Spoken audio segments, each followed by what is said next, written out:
INS Vikrant போர்க்கப்பலில் பிரதமர் மோடி தீபாவளி கொண்டாட்டம். கடற்படை வீரர்களுடன் தீபாவளி கொண்டாடுவது தனக்கு கிடைத்த பாக்கியம் என நிகழ்ச்சி. मेरे परिवारजनों के बीच दिवाली मनाने की आदत हो गई है और इसलिए आप जो मेरे परिवारजन है ना, उनके बीच में दिवाली मनाने चला जाता हूं. आज आपके बीच आया.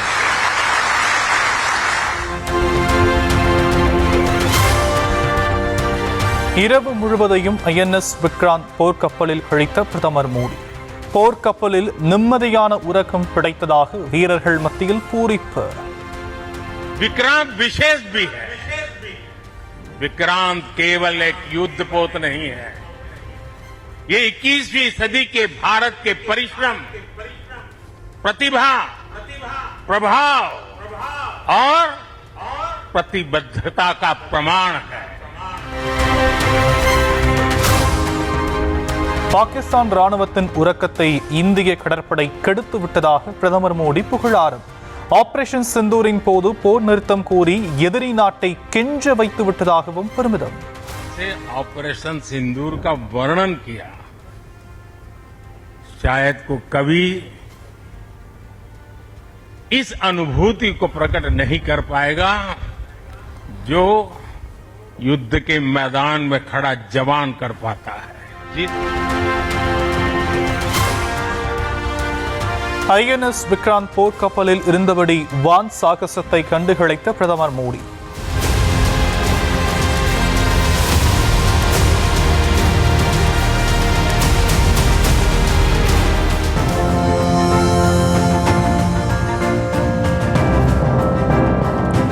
கடற்படை வீரர்களுக்கு தன் கைகளாலேயே இனிப்புகளை ஊட்டி மகிழ்ச்சியை வெளிப்படுத்தி உற்சாகம்.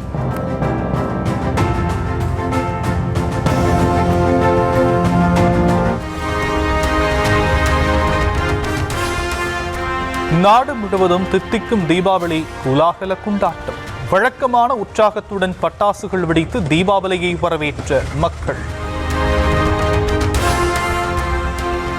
தமிழ்நாடு முழுவதும் மக்கள் தீபாவளி கொண்டாடி குதூகலம்.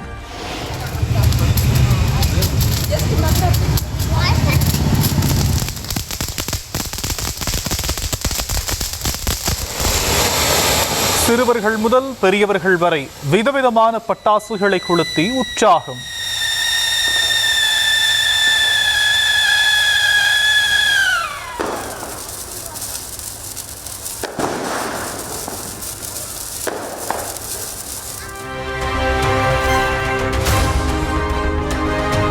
புத்தாடை அணிந்து பட்டாசுகள் வெடித்து தீபாவளி கொண்டாட்டம்.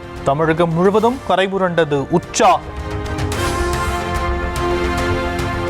புத்தம் புது ஆடை அணிந்து தல தீபாவளி கொண்டாடி வரும் புதுமண தம்பதிகள் புது தங்க நகைகள் அணிந்தபடி பட்டாசுகள் வெடித்து மகிழ்ச்சி. தீபாவளி திருநாளில் கோவில்களில் வழிபாடு நடத்திய மக்கள். திருவண்ணாமலை, ராமேஸ்வரம், திருச்செந்தூரில் குவிந்த பக்தர்கள்.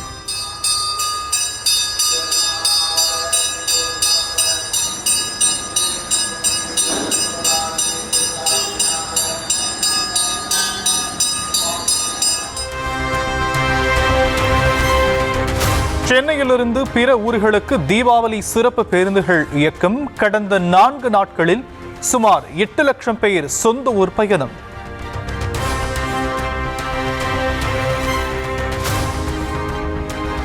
தீபாவளியையொட்டி இறைச்சி கடைகளில் அலைமோதிய கூட்டம். அதிகாலை முதலே நீண்ட வரிசையில் காத்திருந்து வாங்கிச் சென்ற அசைவ பிரியர்கள். காவிரி நீர்பிடிப்பு பகுதிகளில் பெய்து வரும் கனமழை காரணமாக முழு கொள்ளளவை எட்டிய மேட்டூர் அணை. நடப்பாண்டில் 7வது முறையாக அணை நிரம்பியுள்ள நிலையில் கரையோர மக்களுக்கு வெள்ள எச்சரிக்கை.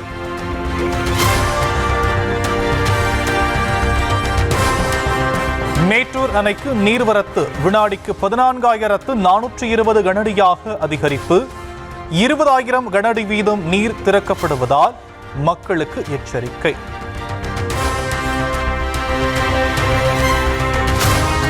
வைகை அணை நிரம்பியதால் முதற்கட்டமாக வினாடிக்கு 3,300 கனஅடி வீதம் நீர் திறப்பு. உபரி நீர் திறப்பு அதிகரிக்கப்படும் என்பதால் 5 மாவட்ட மக்களுக்கு வெள்ள அபாய எச்சரிக்கை.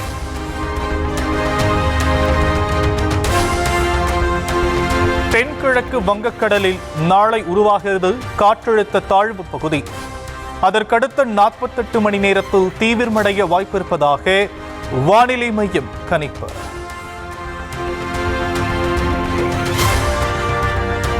தமிழ்நாட்டில் இன்றும் நாளையும் மிக கனமழைக்கான ஆரஞ்ச் அலர்ட் எச்சரிக்கை விடுத்தது வானிலை ஆய்வு மையம்.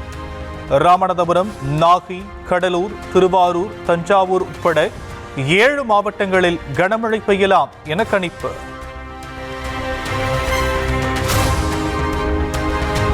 சென்னையில் 22 மற்றும் 23 ஆகிய தேதிகளில் மிக கனமழைக்கான ஆரஞ்ச் அலர்ட் எச்சரிக்கை. திருவள்ளூர், காஞ்சிபுரம், செங்கல்பட்டு ஆகிய 4 மாவட்டங்களிலும் அதே நாளில் மிக கனமழை பெய்யலாம் என தகவல்.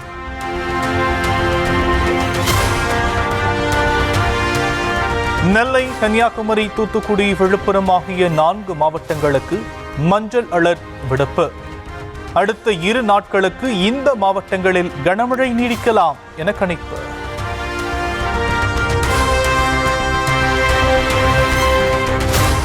சென்னை மற்றும் புறநகர பகுதிகளில் காலையில் கொட்டி தீர்த்த கனமழை. வானம் மேகமூட்டத்துடன் இருப்பதால் களையிழந்த தீபாவளி கொண்டாட்டம்.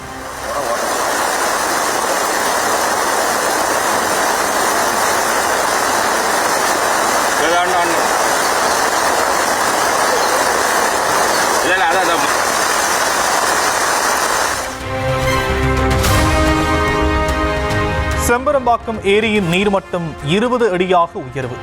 ஏரிக்கு நீர்வரத்து வினாடிக்கு 785 கன அடி வீதம் அதிகரிப்பு.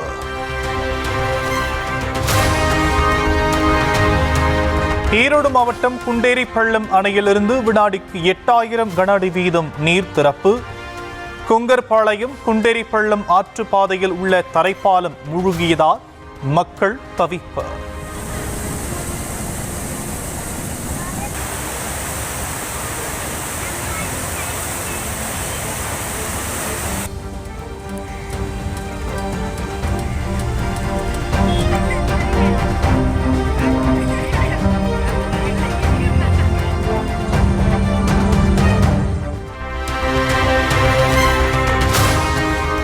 தமிழகத்தில் 3வது நாளாக கனமழை. விவசாயிகள், பொதுமக்கள் மகிழ்ச்சி.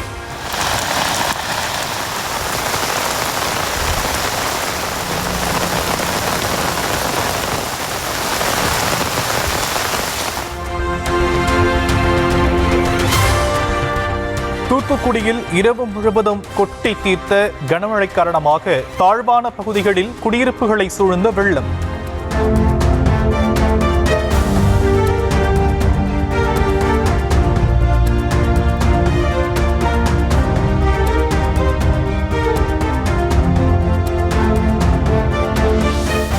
தீபாவளி தினத்தன்று வீட்டை விட்டு கூட வெளியே வர முடியாமல் தவிக்கும் மக்கள்.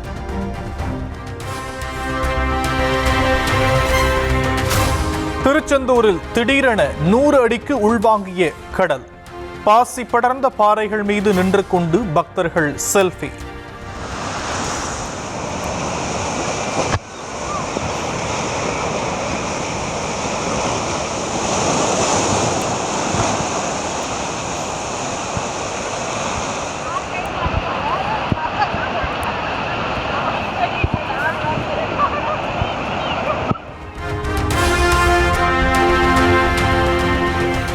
தொடர் கனமழை காரணமாக தேனி சுருளி அருவியில் குறையாத வெள்ளப்பெருக்கு. முன்னெச்சரிக்கையாக சுற்றுலா பயணிகள் குளிக்க 3வது நாளாக தடை விதிப்பு.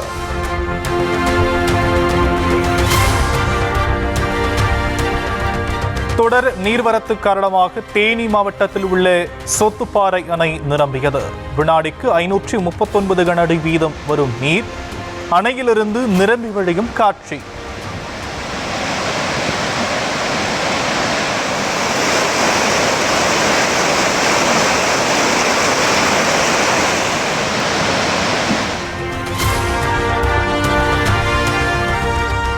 ஈரோடு மாவட்டம் திம்பம் மலைப்பாதையின் 20வது கொண்டை உசி வளைவில் மண் சரிவு. தமிழ்நாடு கர்நாடகா இடையே போக்குவரத்து துண்டிக்கப்பட்ட நிலையில் சில மணி நேரங்களில் சீரமைப்பு.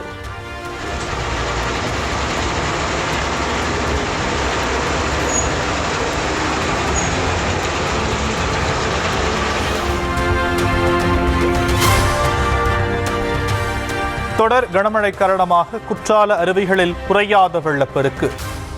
அருவிகளில் சுற்றுலா பயணிகள் குளிப்பதற்கு 5வது நாளாக நீடிக்கும் தடை.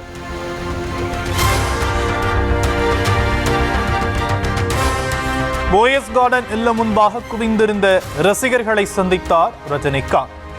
ரசிகர்கள் கொடுத்த பரிசுகளை ஏற்றுக்கொண்டதோடு தீபாவளி வாழ்த்து கூறி உற்சாகம். தீபாவளி திருநாளில் தங்கம் விலையில் சவரனுக்கு 640 ரூபாய் குறைவு. சென்னையில் ஒரு சவரன் தங்கம் 95,360 ரூபாய்க்கு விற்பனை. டெல்லியில் பசுமை பட்டாசுகளுக்கு அனுமதி அளிக்கப்பட்டதால் மோசமடைந்த காற்று மாசு. காற்றின் தர குறியீடு 335 உள்ளதால் காற்றை சுவாசிக்க முடியாத நிலை.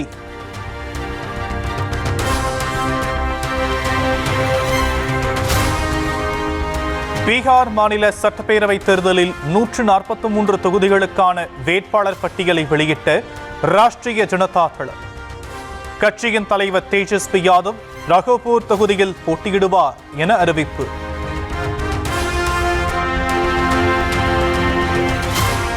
திமுக ஆட்சியின் நெல் கொள்முதல் சாதனையை மறைக்கும் வகையில் எதிர்க்கட்சித் தலைவர் இபிஎஸ் அவதூறு அறிக்கை வெளியிட்டிருப்பதாக குற்றச்சாட்டு. 10 ஆண்டுகால அதிமுக ஆட்சியில் நெல்லுக்கான மாநில அரசின் ஊக்கத்தொகையை 1 பைசா கூட உயர்த்தவில்லை என அமைச்சர் சக்கரபாணி விளக்கம்.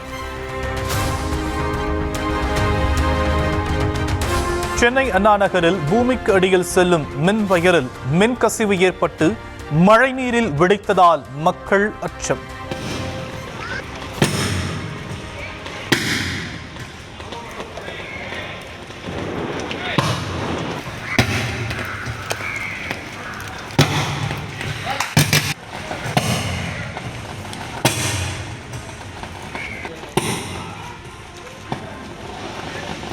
தீயணைப்புத் துறையினர் விரைந்து வந்து தீயை உடனடியாக அணைத்ததால் அசம்பாவிதம் தவிர்ப்பு.